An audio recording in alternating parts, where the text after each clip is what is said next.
Assalamualaikum warahmatullahi wabarakatuh. Perkenalkan, nama saya Pioni dari kelas 2A D4 Kebidanan. Yang terhormat, Ibu Yoza Fendriani, SPD MSI. Mata kuliah Fisika Kesehatan dalam Praktik Kebidanan. Di sini saya akan menjelaskan beberapa materi untuk menyelesaikan ujian tengah semester saya. Yang pertama ada besaran, satuan, dan pengukuran. Besaran adalah segala sesuatu yang dapat diukur dan dinyatakan dengan angka. Ada besaran pokok. Besaran yang satuannya telah ditetapkan dan tidak diturunkan dari besaran lain. Lalu terdapat beberapa besaran pokok, yaitu panjang satuannya meter, massa satuannya kilogram, waktu satuannya second atau detik, kuat arus listrik satuannya ampere, suhu satuannya Kelvin, jumlah zat satuannya mol, dan intensitas cahaya satuannya kandela.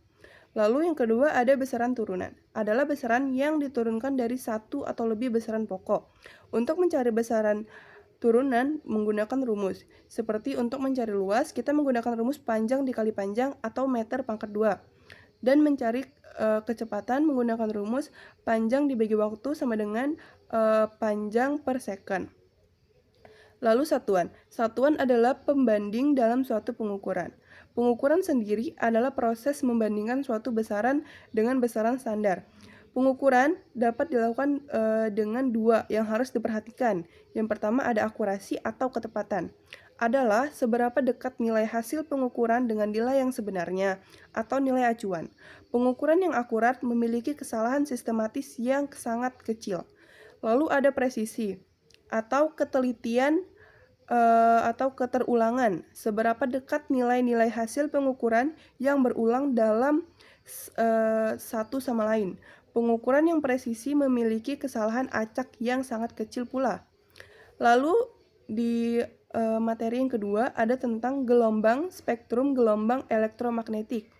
Gelombang adalah getaran yang merambat, membawa energi tanpa memindahkan medium perantaranya.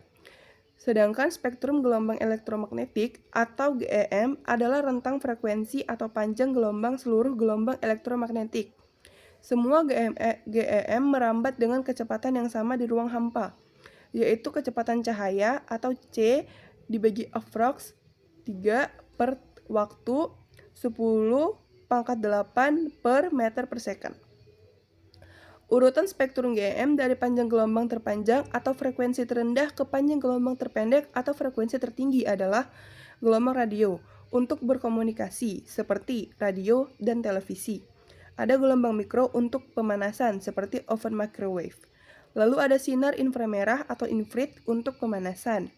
Cahaya tampak atau visible light, rentang spektrum yang dapat terlihat oleh mata manusia. Lalu ada sinar ultraviolet atau UV dari matahari. Ada sinar X untuk ronsen, untuk pencitraan medis dan industri.